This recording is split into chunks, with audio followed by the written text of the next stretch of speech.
Jerry Ringer. It's nice to be here in London today. By the way, do not adjust your TV sets, for you're about to be seeing double. Speaking of doubles, where do they come from, and how did it all begin? Lookalikes began in the 1960s.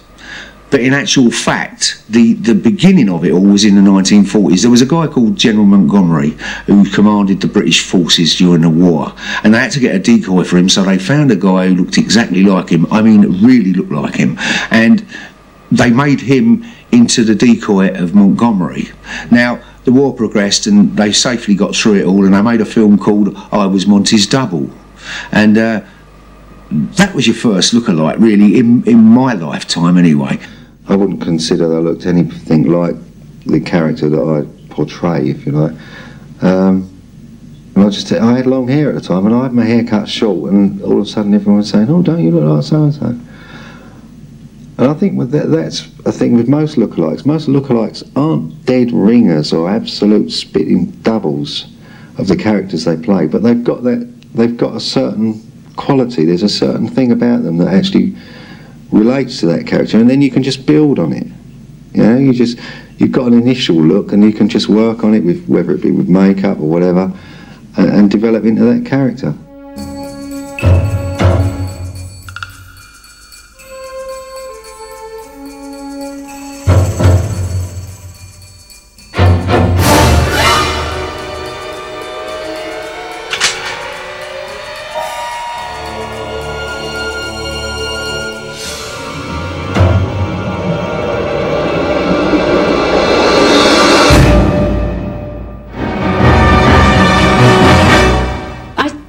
Public have the wrong conception about lookalikes. They think you just put on makeup and go out and do it, and it's easy and it's fun. It is easy and it is fun, and we get to go to some fantastic places.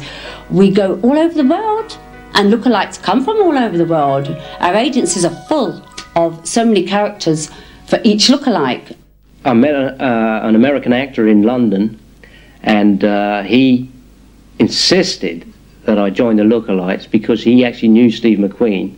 He worked with him in Los Angeles, and he insisted I check it out. So I went out one night, and two people told me I looked like Steve McQueen that night, and I said, that's it, I'm going to give it a crack.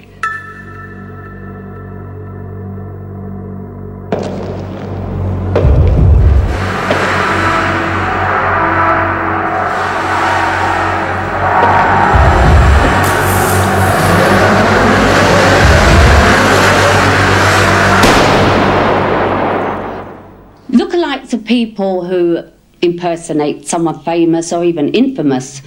Hollywood film stars are very unpopular. As you know, you see them in a newspaper and everything. The thing about a lookalike is, I think people expect them to be exactly like the person. Well, no one's exactly like anybody. I mean, you can be a very good and very close lookalike, have a very close likeness. I don't really get nervous. I used to get nervous when I started out in the business, but I think, you know, a lot of people get nervous because they're embarrassed when they're doing lookalikes, and you know, frankly, a lot of lookalikes don't really look that alike the person that they're doing, you know. Good evening, Mr. John. How are you? Hello, Mr. John. What's up? They don't, you know, they look like them from just one angle, and so they feel, I think they feel ashamed, you know, and then that's where the nerves come from, really. I didn't even know I was on an agent's books. I won this competition. All of a sudden I get a phone call for a job, and picked up the phone and they said, da-da-da, so much money, and I just went, how much?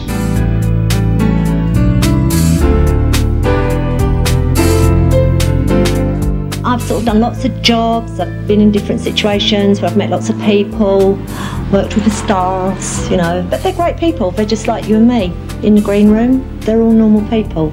It's just they're famous and we're sort of their famous doubles, and at the end of the day, that's what it's all about. We just haven't got their bank accounts. It's John. John. How long you known this John?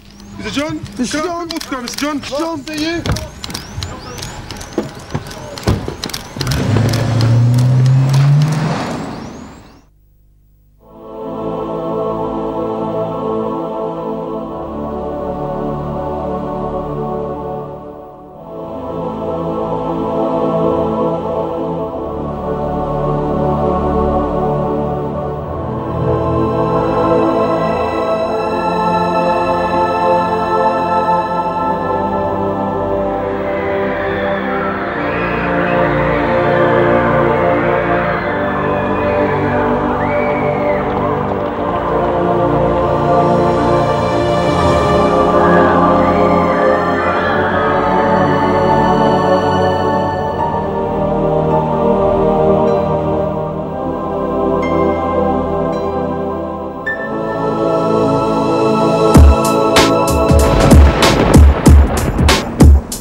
lookalike for about 8 years now. I've been in some amazing places, you know, like Japan, Switzerland, Saudi Arabia. It's amazing the places I've been and the experience I've had. And just to perform on stage and to be him, the excitement behind it, it really drives you. As the industry grew, we find them opening shops, making TV commercials, much demand, particularly by people who haven't got a lot to spend, but that want to promote their businesses. So there's a business for these people, and they're doing it. And like I say, they look exactly like the real people. They act like them. They look good. I mean, take now the millennium, which is fast moving towards us. The celebrations there will need the doubles to show you the icons of the past. I mean, living, not so much photographs. So you can have Elvis Presley or Marilyn Monroe, Lauren Hardy or Charlie Chaplin waddling around the docks as the liners come in. We're here today on the set of a Western film, which is literally being built behind us as we speak, and we've got a special guest with us here today. Hello, Moneypenny. Welcome to Tinseltown. Can I ask you, when did you first realise you looked like Clint Eastwood? When I was robbing a bank about 17 years ago, everyone said, it looks like Clint Eastwood robbing that bank. How long have you been working as a lookalike? About 17 years now. Is this your full-time job?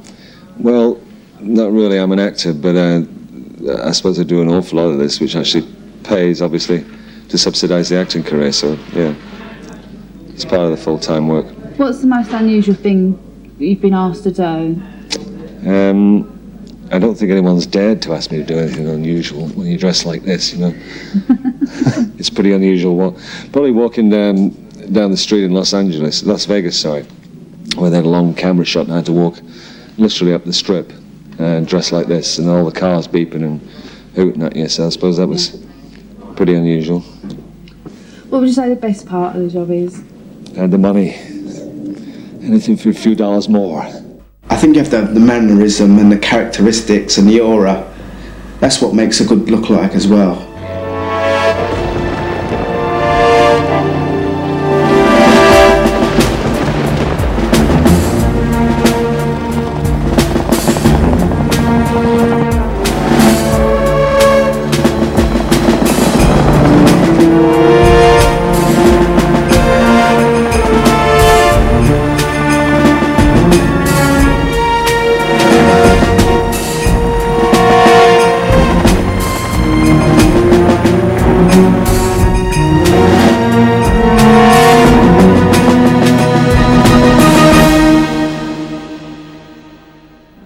Hope you've enjoyed the show.